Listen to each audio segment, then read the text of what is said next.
Muy bien, muy buenas noches. Vamos a leer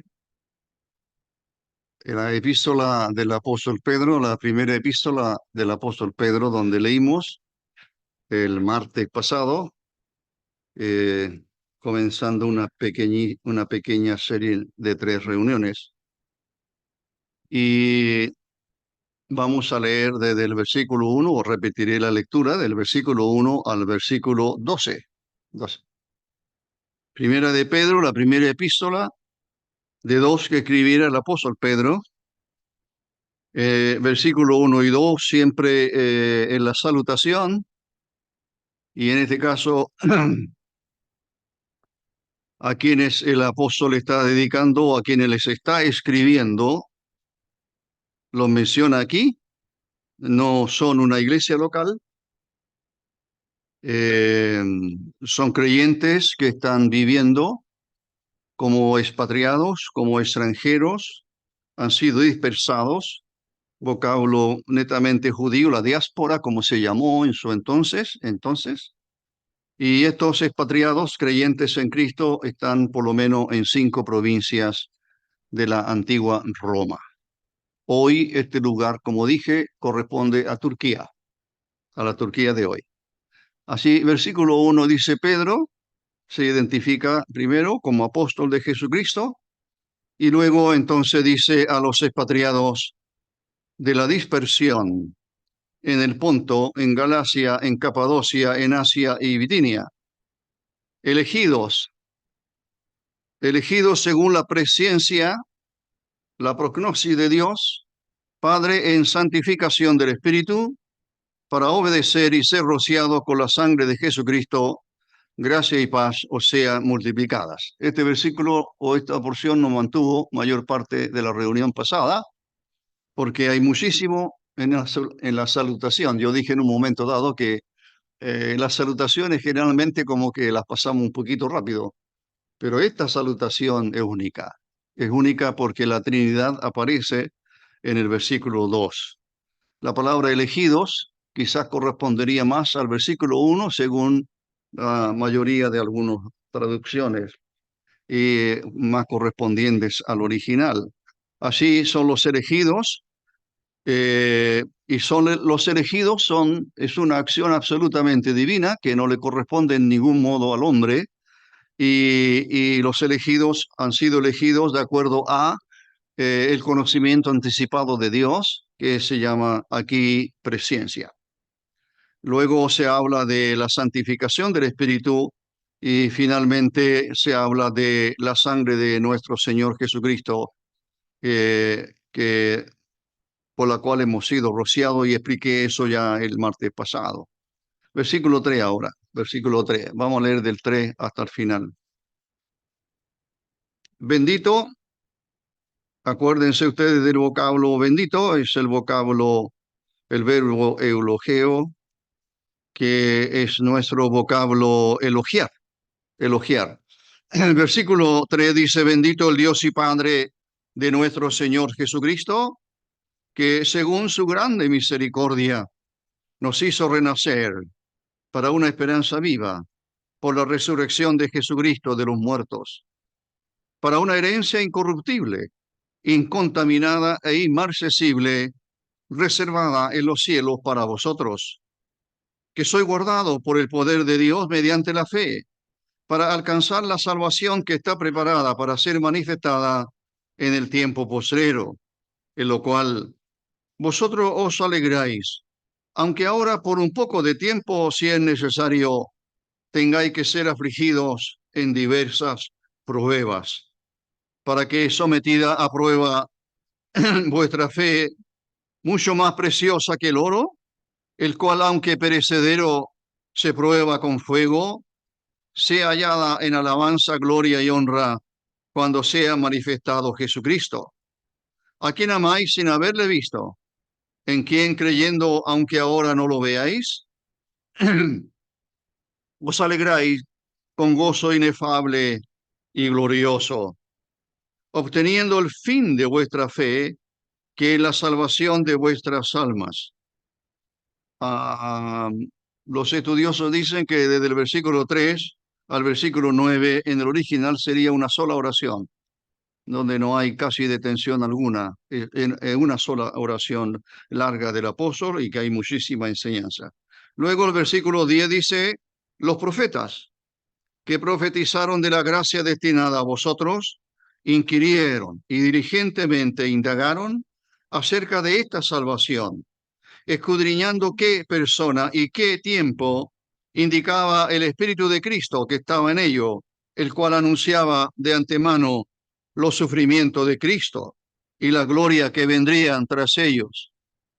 A esto se les reveló que no para sí mismos, sino para nosotros, administraba las cosas que ahora os son anunciadas por los que os han predicado el Evangelio por el Espíritu Santo enviado del cielo, cosas en las cuales anhelan mirar los ángeles. Hasta aquí, y por supuesto hemos orado para que el Señor nos ayude.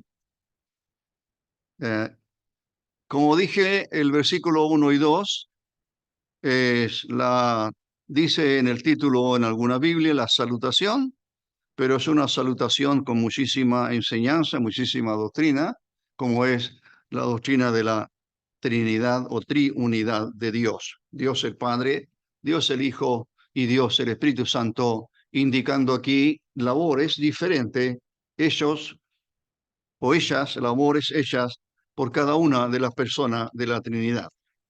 El versículo 3 lo dejé más o menos, parece, comenzado.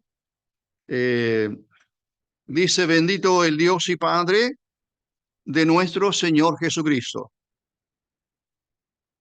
Y como dije, esta es una sola oración que el apóstol Pedro comienza eh, haciendo lo que en su momento también dije que es lo que nosotros debemos hacer como una constante en nuestras vidas. Debemos ser adoradores de Dios constantes, debemos alabar al Señor en forma constante. Y la razón lo va a decir el apóstol en estos versículos que acabamos de leer, por lo menos hasta el versículo 9, porque lo que está haciendo el apóstol Pedro es lo que hace Pablo también en la segunda epístola de Pedro, perdón, en la segunda epístola a los Corintios, el apóstol Pablo, en el versículo capítulo 1 y 3, y también en Efesios capítulo 1 y versículo 3, los tres versículos son casi idénticos, dije yo en su momento, los tres comienzan de la misma manera, bendito sea Dios. Y eso sería trasladado a un poco más a nuestro español, sería alabado. Alabado sea Dios. Ahora, para alabar a Dios hay que tener motivos, ¿verdad? Alabar a Dios, el verbo elogiar, como decía yo antes, es porque lo que encontramos en Dios son solo bendiciones nosotros. Así, el apóstol lo que hará es echar mano a tantas bendiciones que tenemos y que como resultado de considerar esas bendiciones, debería salir de nosotros una constante adoración, una vida de adoración, una vida en que alabemos al Señor. Ahora, eso lo puede hacer todo creyente en Cristo en forma personal en casa. Uno es adorador, no importa dónde esté, puede ser un adorador. Y con la constancia de la adoración, como dije, va a depender del aprecio que tengamos de lo que Dios ha hecho en nuestra vida. Si nosotros consideramos las bendiciones que tenemos, como cantábamos, bendiciones cuántas tiene ya. Si la enumeráramos, no alcanzaríamos tal vez a enumerar todo lo que Dios nos ha dado, partiendo del perdón de nuestros pecados. Y hay mucho más. En la medida que conozcamos la palabra de Dios, nos vamos a dar cuenta cómo Dios, misericordioso Dios, nos ha colmado de bendiciones. Nadie podría, ningún creyente en Cristo podría quejarse de que no es bendecido por Dios. Quizás será porque es probable que no consideremos las bendiciones porque tal vez consideramos más las cosas que no tenemos, las cosas que nos faltan, las cosas que, etcétera. O a lo mejor consideramos probable más lo que se sufre, las pruebas que estamos pasando. Pero ya lo explicará el apóstol, como Cada una de estas cosas tiene su lugar en la vida del creyente. Así que el versículo 3, como las dos veces del apóstol Pablo, lo que están haciendo los dos apóstoles al escribir esto, bendito sea Dios, bendito el Dios y Padre, bendito, etcétera, es porque ellos lo que están haciendo es dar a conocer, enseñar a quienes les escribe la carta, enseñarles, hacerles ver que no, por favor, que consideren más profundamente todo lo que hemos recibido de parte de Dios. ¿Y es mucho o no? Sería pobre la adoración si no consideramos las bendiciones que tenemos en el Señor. La alabanza debe fluir del creyente en forma personal, estaba diciendo, y por supuesto, cuando la iglesia se congrega en su diversas maneras o formas, también de la iglesia, del grupo de creyente, debe salir ese perfume grato que es la adoración. Usted sabe que en el tabernáculo, ¿qué es lo que había en el tabernáculo? Aparte del patio, etcétera, y del altar afuera, el altar del holocausto, que era de bronce, pero luego ya solamente los sacerdotes podían entrar. El tabernáculo era una tienda en el desierto, y ese tabernáculo estaba dividido en 3 tercios, pero en realidad 2 tercios correspondían al lugar santo y al lugar santísimo, los dos lugares.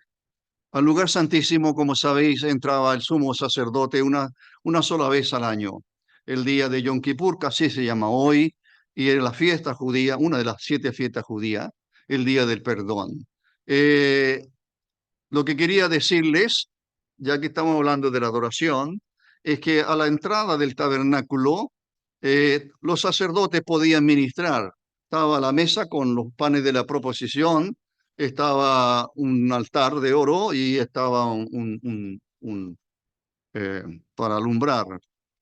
Entonces, el sacerdote o los sacerdotes, ellos quemaban incienso en el altar de oro. El incienso, que era de semillas aromáticas, el incienso era exclusiva o es una muy buena, excelente figura de lo que debe ser la adoración. Ese perfume grato que sube a la presencia de Dios. Así fue en los sacrificios, o por lo menos en el tabernáculo primero, en el templo después. Pero donde también lo vemos mucho más claro, tal vez, es cuando Noé sale del arca. Y cuando Noé sale del arca, él ofrece sacrificio al Señor y dice que el Señor, eh, él percibe el grato olor del holocausto. El holocausto, que significa todo quemado, era una ofrenda, toda, 100% el animal era quemado para la gloria del Señor.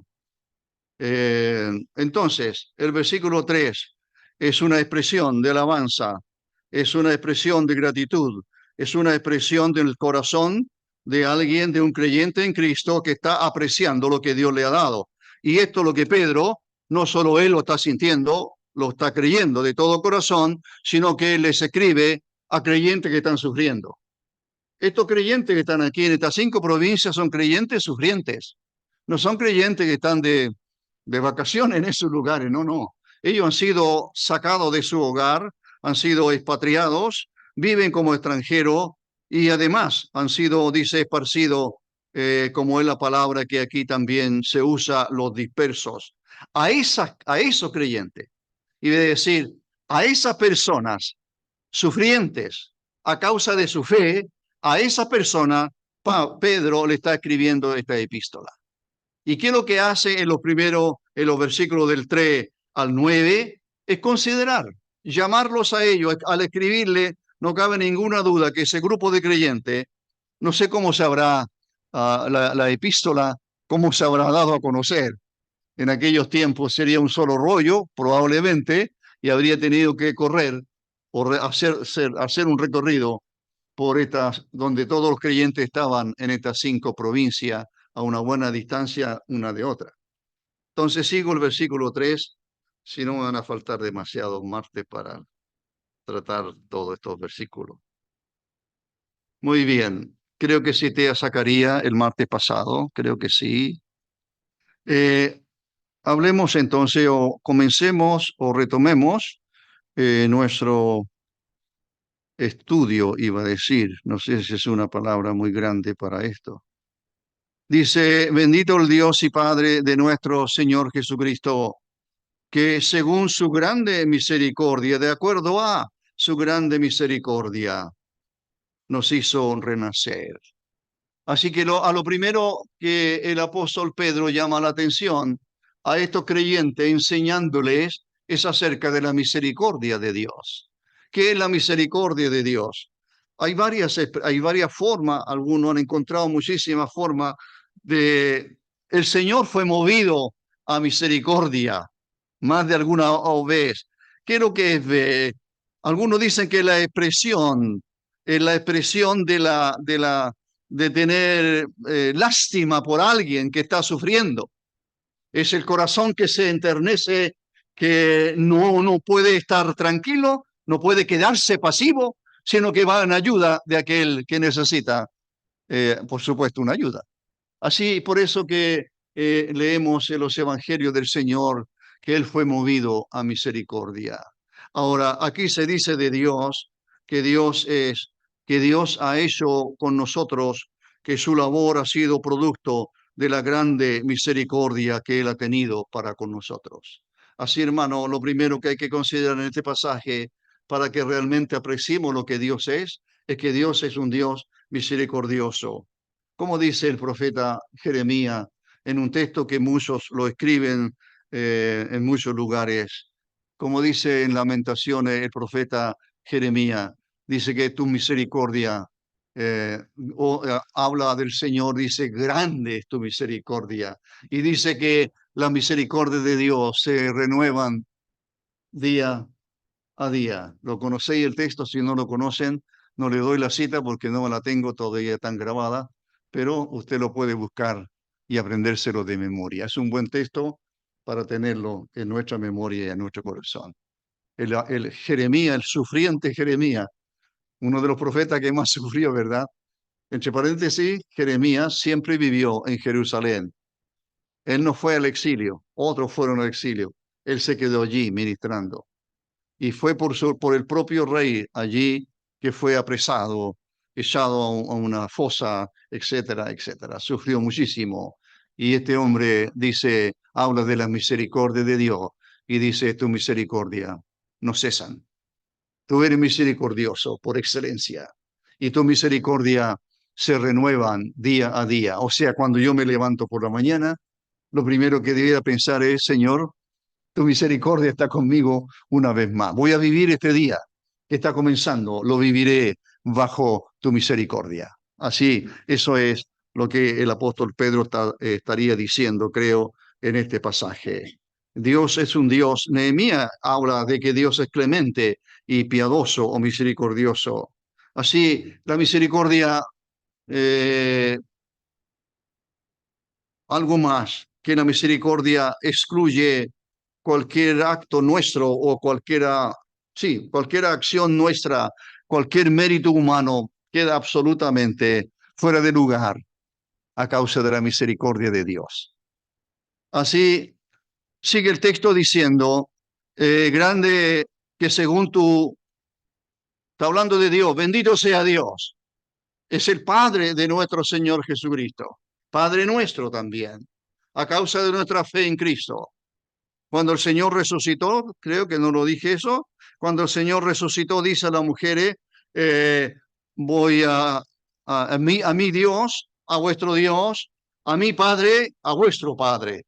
Así somos hijos de Dios por adopción, es cierto, pero aquí está haciendo mención el apóstol a que Él es el Padre, Dios y Padre de nuestro Señor Jesucristo, y por haber creído en Él, también lo somos nosotros, pero por adopción, sus hijos. Ahora, según su grande misericordia, ¿qué hizo Él? De acuerdo a esa misericordia, no de acuerdo a mérito alguno nuestro, que lo que hizo Dios, que lo que hace en el pecador que cree en Cristo. Dice, según su grande misericordia, Él nos hizo renacer. Ya conocéis ese vocablo, aunque no es exactamente igual cuando el Señor habla con Nicodemo en Juan capítulo 3. No es exactamente el mismo vocablo, porque allí anagen significa nacer de arriba, nacer de Dios, nacer del cielo, nacer de Dios, nacer de arriba. Anagen significa nacer de Dios, nacer de arriba. Pero aquí dice renacer, que tiene que ver, por supuesto, con el nuevo nacimiento. Si alguien no lo ha escuchado antes o no lo ha entendido tal vez, o no lo ha pensado tal vez, o no ha dado a gracia tal vez, todos nosotros, creyentes en Cristo, hemos nacido de nuevo. Sido hechos por Dios nueva criatura. Hemos nacido de Dios, hemos nacido de arriba, no es algo nuestro. Lo que es nacido de la carne, dice Cristo a Nicodemo, carne es. Lo que es nacido del Espíritu, Espíritu es. Así que tenemos dos. A veces yo digo que tengo, en todo mi cumpleaños están en noviembre, y es cierto. Y entonces mi primero es cuando nací de nuevo. Y eso fue el 24 de noviembre de 1963. Así nací otra vez, nací de nuevo, soy una nueva criatura. Pero esa es obra de Dios, no es obra mía. Pero al momento de creer en el Hijo Eterno de Dios, creer que Él murió por mí en la cruz, me da, Dios me da vida, vida que es eterna. Como dice Juan 5:24, prediqué el domingo pasado de eso, eso es lo que dice, ¿verdad? Nacer. Aquí dice el apóstol Pedro que le está hablando a creyente, no se olvide a quién él está. Voy a ser majadero en esto. No se olvide a quién él está escribiendo. ¿Mm?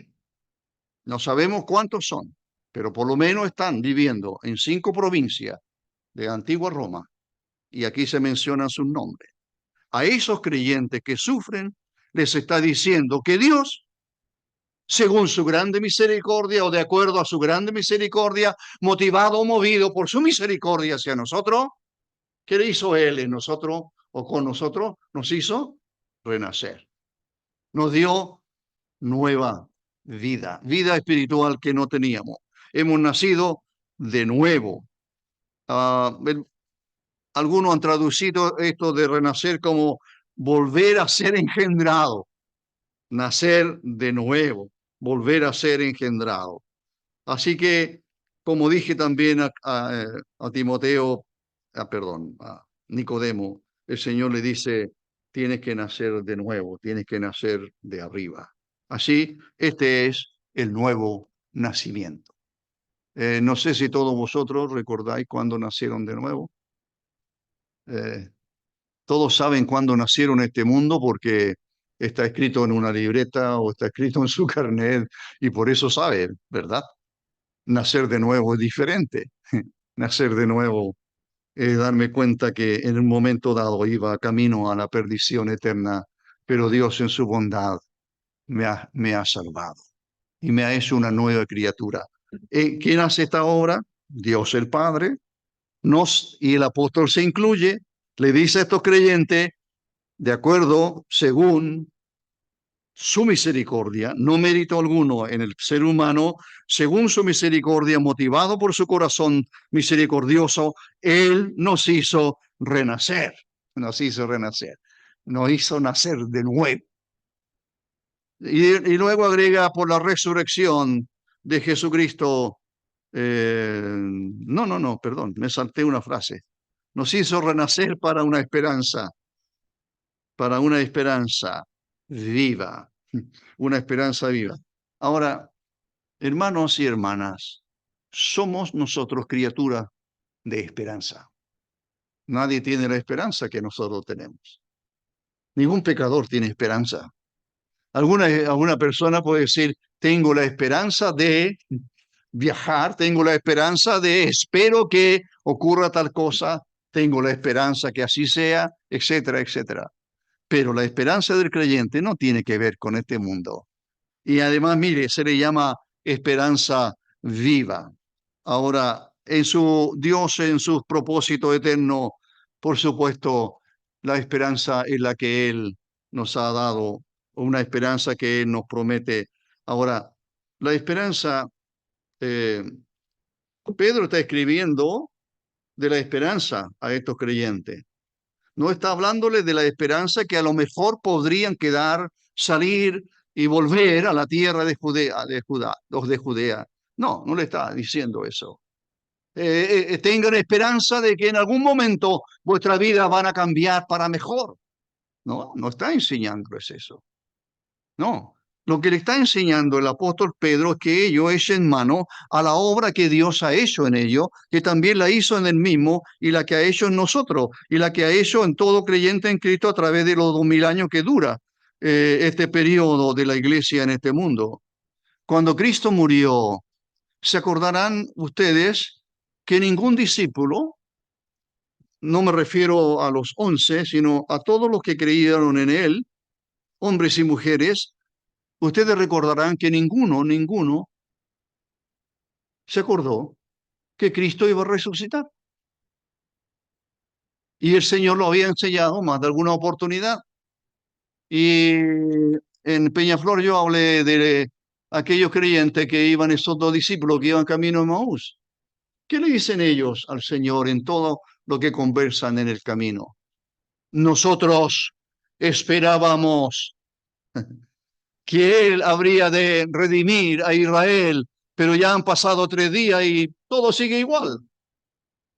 Nos han asombrado algunas mujeres que dijeron que Él vive, la tumba está vacía, el cuerpo no está, pero nosotros esperábamos, pero no ha ocurrido nada de lo que nosotros esperábamos. Mire, Pedro, el escritor aquí, también. Ninguno, por así decirlo, parece que todos ellos habían perdido la esperanza. Parece que todos ellos eran hombres y mujeres creyentes en Cristo sin esperanza. Si Cristo murió, dice el apóstol Pablo, con justa razón, si Cristo murió, si Cristo no resucitó, vana en nuestra fe, aún estáis en vuestro pecado, y entonces vosotros sois lo más digno de qué, de conmiseración. En realidad, pobre de vosotros, seríais miserables si solamente vuestra fe es para esta vida. No, nuestra esperanza no es este mundo, hermanos. Nuestra esperanza es lo que viene. Esto no tiene comparación alguno. No sé cómo dimensionar la vida que podamos vivir aquí. Falleció un hermano en Santiago, padre de unos hermanos que apreciamos mucho. Ayer sepultaban su cuerpo. Y me decía él, su hijo, cuando me contestó para darme las gracias por haberle escrito un poquito, y él me decía, 93 años, hermano Juan. 93 años. Mira la edad que partió. Pero ¿qué es 93 años comparado a una eternidad? Nosotros sí tenemos la esperanza. Él falleció siendo creyente, partió a la presencia del Señor con la esperanza que el Señor vendrá a buscarle y va a resucitar. Pero mire, la esperanza de los creyentes murió cuando Cristo murió, como que perdieron toda esperanza hasta que no le vieron resucitado. Así, la esperanza, ¿por qué llamamos a eso? Porque la esperanza resucita con Cristo. Tenemos esperanza porque Cristo resucitó de entre los muertos. Así, esta esperanza es una expectativa absolutamente gozosa, profundamente gozosa. Y esta esperanza gozosa le daría también mucho gozo a estos creyentes que están recibiendo este libro, están leyendo esta epístola, esta carta que han recibido de Pedro, el apóstol Pedro. Así, estos creyentes dispersos, estos creyentes sufrientes, en esos días necesitarían, ¿qué necesitarían? Un rayo de luz, una esperanza. Eso es lo que necesitaban, una esperanza. Y también nosotros necesitamos mirar mucho más la esperanza que tenemos, la esperanza de partir de este mundo para estar con el Señor. O si partimos antes, la esperanza de que el Señor vendrá y entonces los muertos en Cristo resucitarán primero y luego nosotros los que vivimos seremos transformados y partiremos al encuentro de nuestro Señor y solamente eso ya es, por supuesto, yo diría una partecita de la gran esperanza que tenemos en Cristo. Muy bien. El versículo 4.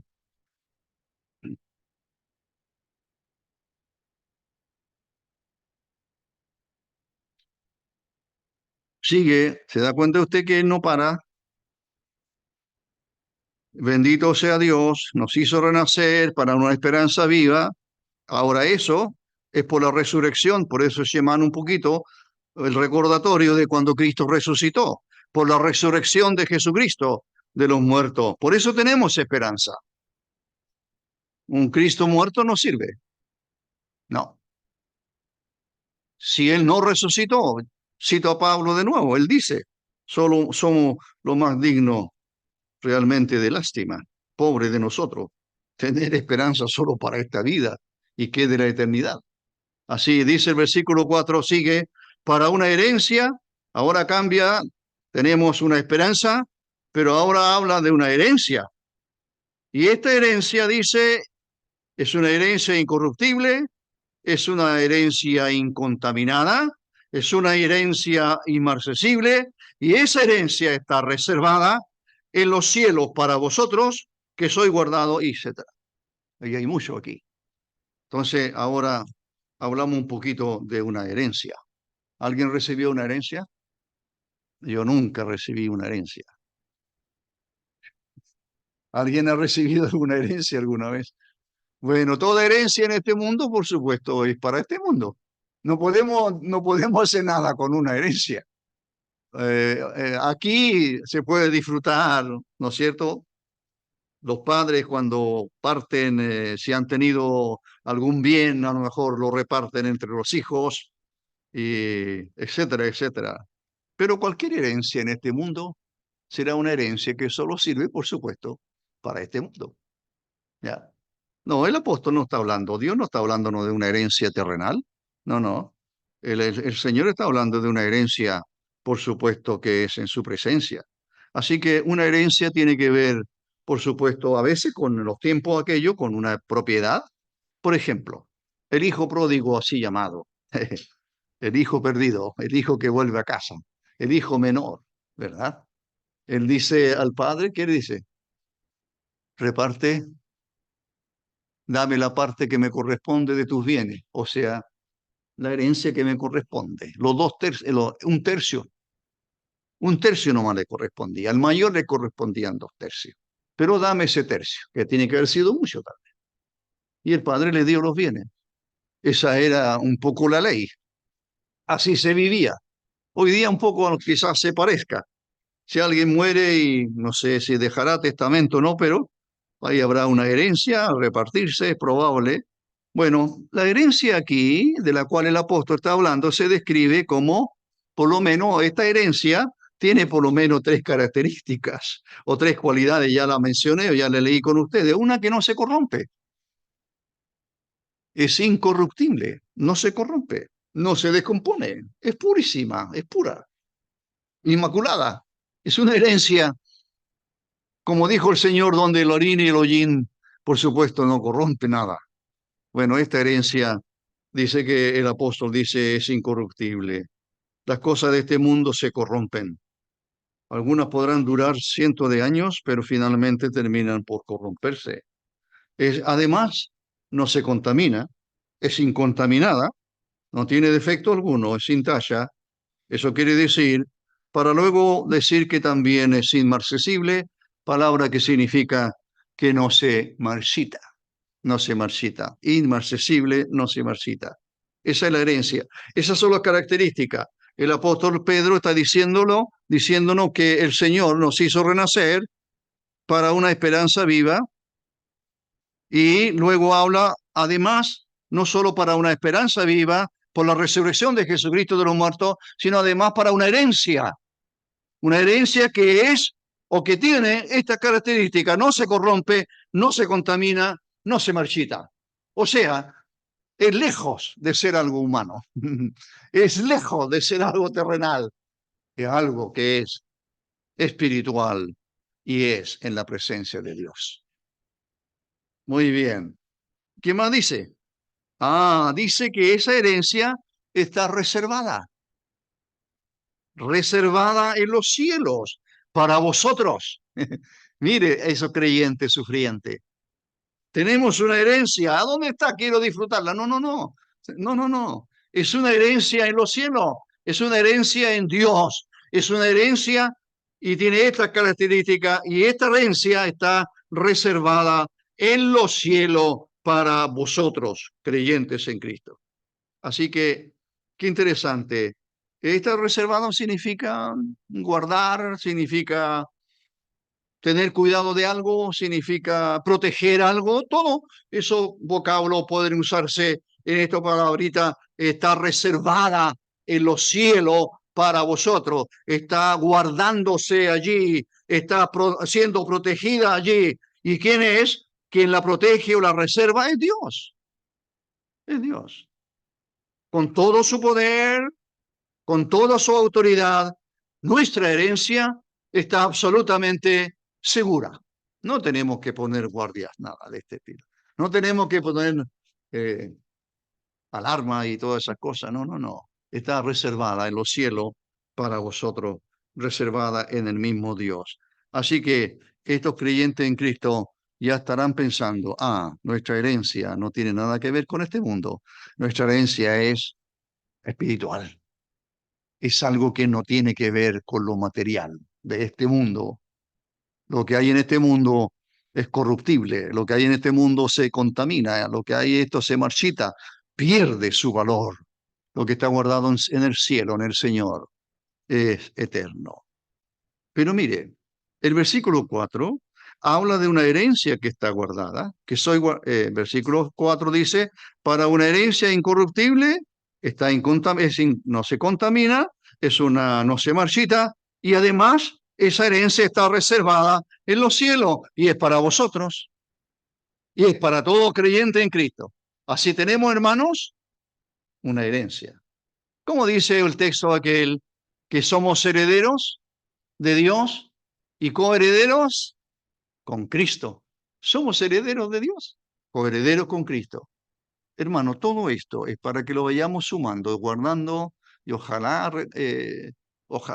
aprendiéndonos. ¿Por qué?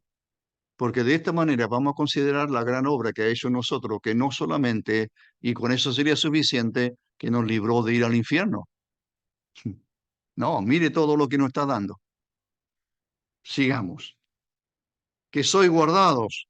La herencia está siendo guardada por Dios, pero ahora está hablando de quién es, de los herederos.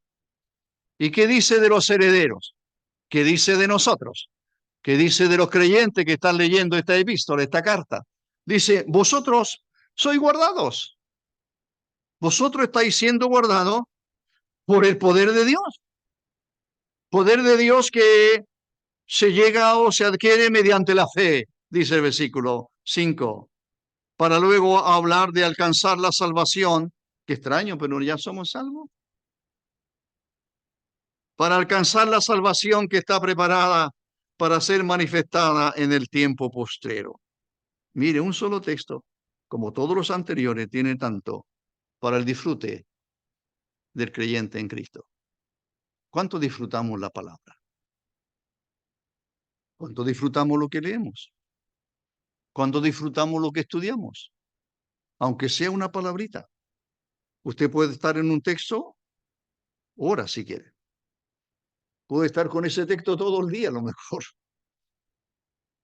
Como escuché una vez, había un creyente que todos los días escribía un texto nuevo y cuando se iba al trabajo, qué sé yo, lo andaba trayendo. Entonces, si iba en la micro en esos años, entonces él podía ir leyendo y tratando de aprenderse todos los días un texto nuevo para aprendérselo. Hemos olvidado algunos textos. Una de las cosas que me gusta de la escuela dominical, me gusta la escuela dominical, por supuesto, es que los niños tienen que aprenderse un texto bíblico, ¿verdad? Aquí hay profesores, le dan texto a sus alumnos, alumnas, para que se lo aprendan. ¿No es cierto? Eh, hay una asamblea donde lo dicen adelante los niños. Y entonces están los papás un poco, soplándole un poquito para que no se equivoque el niño o la niña. Bueno, si escoge el último momento para enseñárselo, no lo va a aprender. Pero si usted empieza, si es pequeñito y empieza a leerle el texto y a repetirse, a lo mejor no sabe leer el niño, pero usted lo empieza a leer y a repetir desde el lunes y domingo y todos los días, un ratito y un ratito y un ratito, ¿sabe quién se lo va a aprender primero? Usted. ¿Cuántos domingos tiene el año? ¿54? Vamos a suponer que vino 50 domingos a la escuela dominical. ¿Cuántos textos son ahí? 50 textos. Imagínese un niño se aprendió en los 2023 o el 20, sí, se aprendió 50 textos. ¿Y el papá y la mamá? Cualquiera de los dos que le enseñaron, se aprendieron. Se supone que se aprendieron 50 textos en 10 años y no saco más cuenta, imagínese usted. Todo un trabajo matemático ahí para solamente deciros y decirme a mí mismo cuántas posibilidades tenemos de aprender la palabra de Dios y realmente guardarla, no solo en nuestra mente, por supuesto, y vivirla cada día. Soy guardado por el poder de Dios.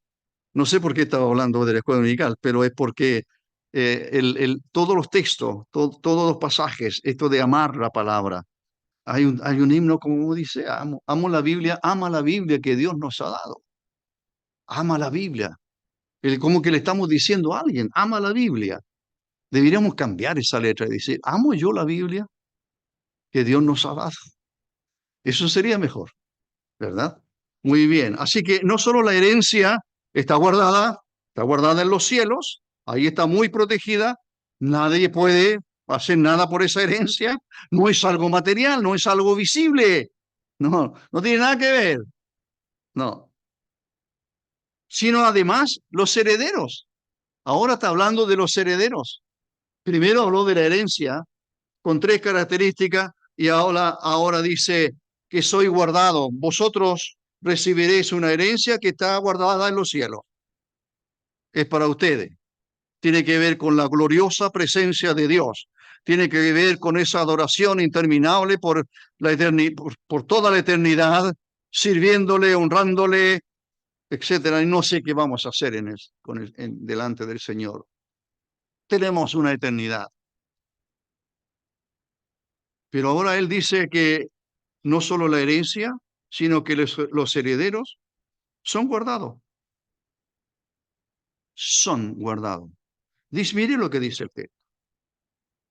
El versículo 4 termina diciendo que los cielos para vosotros. Hay una herencia guardada ¿para quién? Para vosotros. Y vosotros estáis siendo guardados o protegidos. ¿Dónde? Aquí. Mientras estamos en este mundo, estamos siendo guardados por el Señor Todopoderoso. Eso es lo que dice el texto. No solo la herencia está guardada, está a salvo en el cielo, es nuestra, es de Dios para nosotros, sino que además nosotros los herederos estamos siendo guardados a salvo aquí mientras estamos todavía en esta tierra. Así que, y guardados por el poder de Dios. Mire, soy guardado por el poder de Dios. Hay un poder más grande que el de Dios. Satanás sí tiene poder, pero no es Dios. Pueden haber hombres muy poderosos y los hay en este mundo, ¿verdad? Pero el Señor dijo, no temáis a los que matan el cuerpo, porque eso solamente pueden hacer. Tantas muertes que leemos, ¿verdad? Todos los días, todos los días, todos los días. Se mata con una facilidad tremenda. Pero el Señor no está hablando de eso. El Señor está hablando de que nuestra salvación está absolutamente segura porque nosotros, los salvos, estamos siendo guardados por Él. Y habla del poder de Dios. Esta palabrita dunamis, poder, estamos siendo guardados, pero es un término militar.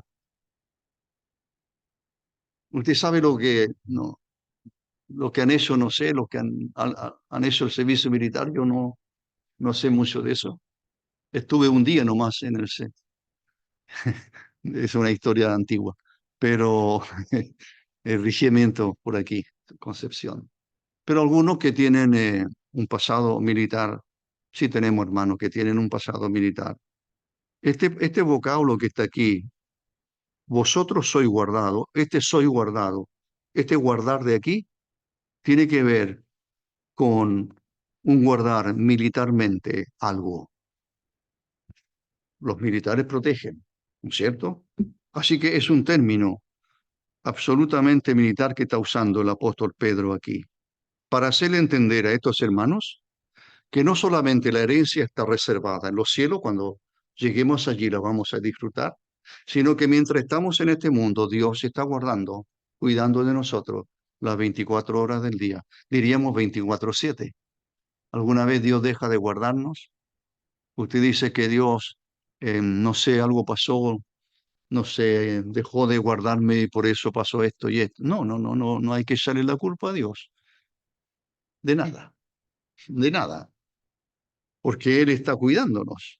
Así que la herencia está siendo reservada en los cielos y los herederos, dice alguien por ahí, están siendo escoltados para que lleguen al cielo. Estamos siendo escoltados. Eh, no voy a decir porque no es así por un regimiento, qué sé yo, de ángeles. No, no, no. Mire cómo nosotros nos apropiamos de las bendiciones de Dios en general y en este caso de este guardar o esta protección que Dios hace de nosotros día a día, cada momento de nuestro día en este mundo. Mientras vivimos en este mundo, hermanos, nosotros no tenemos poder, ningún poder para mantenernos en este mundo, espiritualmente hablando. El poder es de Dios. Por lo tanto, nosotros tenemos que vivir en dependencia de Dios, absoluta dependencia de Él, para que Él, por supuesto, será Él, Él siempre es nuestro protector, pero vivamos disfrutando esa, ¿cómo? Mediante la fe. Eso es lo que dice el texto, mediante la fe. Así que la responsabilidad de los expatriados aquello y la responsabilidad nuestra es que nosotros ejercitemos esa fe. No se olvide de la importancia de la fe. Somos hombres y mujeres de fe. Nosotros no andamos por vista, dice el apóstol, andamos por la fe. Y la fe significa confianza absoluta en Dios. Si necesito algo, Él me lo dará. Si Él quiere dármelo, está bien. Si pasa o sucede algo en mi vida, será porque Él lo permitió. Pero yo estoy siendo guardado, mi herencia está siendo protegida en la presencia de Dios. Así que el texto dice, mediante la fe, para alcanzar la salvación que está preparada, y esta un poco nos ayuda a entender de este tiempo de la salvación, para ser manifestada en el tiempo postrero. Así que esta salvación no tiene que ver, por así decirlo, con la salvación del alma.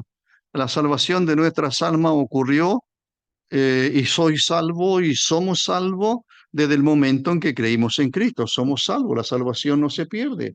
Mañana me levantaré y seré salvo, y pasado mañana, hasta que parta de este mundo, soy salvo por la fe en Cristo, por lo que Cristo hizo. Dios me otorgó la salvación de mi alma y Dios perdonó todos mis pecados. Pero aquí está hablando de una salvación más bien que está preparada, tiene que ver con un futuro, tiene que ver con una manifestación también aquí, va a ser manifestada en el tiempo posterior, eso dice el apóstol. Así que aquí la herencia está guardada, nosotros somos los herederos que estamos siendo protegidos mediante la fe. No, nosotros ejercitamos fe y de esa manera estamos nosotros disfrutando de las bendiciones de Dios. Ahora habla de alcanzar la salvación como si fuera una meta.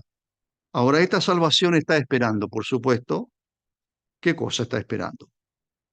Que el plan de Dios se cumpla, que los propósitos de Dios lleguen a su fin respecto a la iglesia. Y entonces a esa salvación se está refiriendo, en que la iglesia, por supuesto, será sacada de este mundo. Como dije antes, citando a Pablo a los Corintios, los muertos resucitarán primero y luego nosotros los que vivimos seremos arrebatados. Entonces allí se cumplirá. Y seguramente, en más, algunos están pensando en la venida del Señor a este mundo. Pero la salvación que aparece aquí, para alcanzar la salvación como una meta, es algo que está en el futuro y será nuestra salvación total. Así le han llamado algunos. Yo recuerdo años a llamar la salvación total. ¿Qué significa eso? Ah, significa que todo mi ser ya desaparecerá de este mundo para disfrutar de la presencia del Señor por la eternidad. Por eso dice aquí, para ser manifestada en el tiempo postrero. Esta palabrita manifestación tiene que ver con la revelación, apocalipto o apocalipsis, el verbo apocalipto, significa desvelar, descoder el velo, ¿Mm? Abrir el velo, la cortina, lo que sea, para que se vea lo que estaba escondido detrás de ese velo. Entonces vendrá el momento, todavía no, pero viene el momento en los planes de Dios en que el velo se va a descorrer. A eso se le llama apocalipto o apocalipsis. Por eso el apóstol Juan, cuando comienza el libro de Apocalipsis, la revelación, Apocalipsis, la revelación que Dios le dio, y tiene que ver con el futuro, por supuesto. Entonces, el apóstol le dice aquí que esta salvación va a ser manifestada en el tiempo postrero, va a ser revelada, será revelada en un momento específico, por supuesto, en el tiempo que Dios le ha asignado. Alcanzo a mirar unos minutos, 2 minutos. En lo cual vosotros os alegráis. No sé si usted es una persona alegre o no. ¿Sí? Porque hay personas que parece que... No voy a decir nada porque puedo.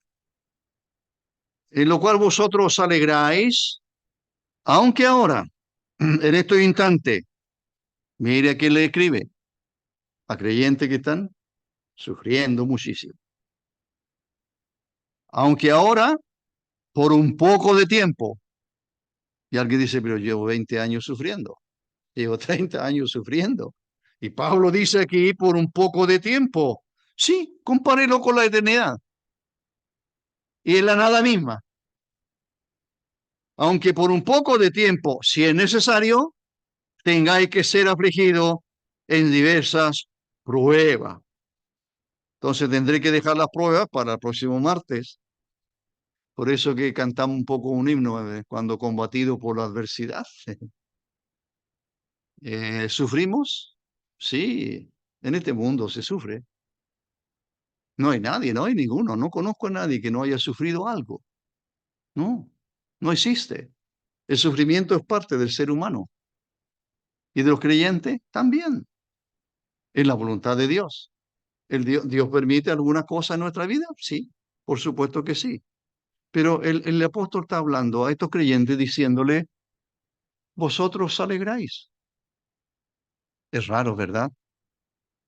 En lo cual vosotros os alegráis, aunque ahora por un poco de tiempo, si es necesario, tener que ser afligido en diversas pruebas. Alguien le llamó a esto que aquí hay una de las grandes paradojas de la vida cristiana. Gozo y tristeza, pruebas y alegrías también. Ahí está. Somos los creyentes en Cristo. Aquí pasamos por esta, una de las más grandes paradojas de la vida. La vida cristiana tiene esta grande paradoja. ¿Cuál es la paradoja? Que tenemos alegría, gozo, pero también tenemos sufrimiento, que aquí se llama, bueno, aflicciones, afligido en diversas pruebas. ¿Y a quién está escribiendo? ¿Qué escribiendo? Soy majadero, dije yo. Sí, le está escribiendo a personas que están siendo afligidas. Y a esas personas que están siendo afligidas, le está hablando, vosotros alegráis. ¿Es posible alegrarse en la aflicción? Eso lo hablaremos más adelante. Oremos ahora. Padre nuestro, te damos gracias por la palabra, siempre absolutamente eh, clara, absolutamente verdadera, porque proviene de ti.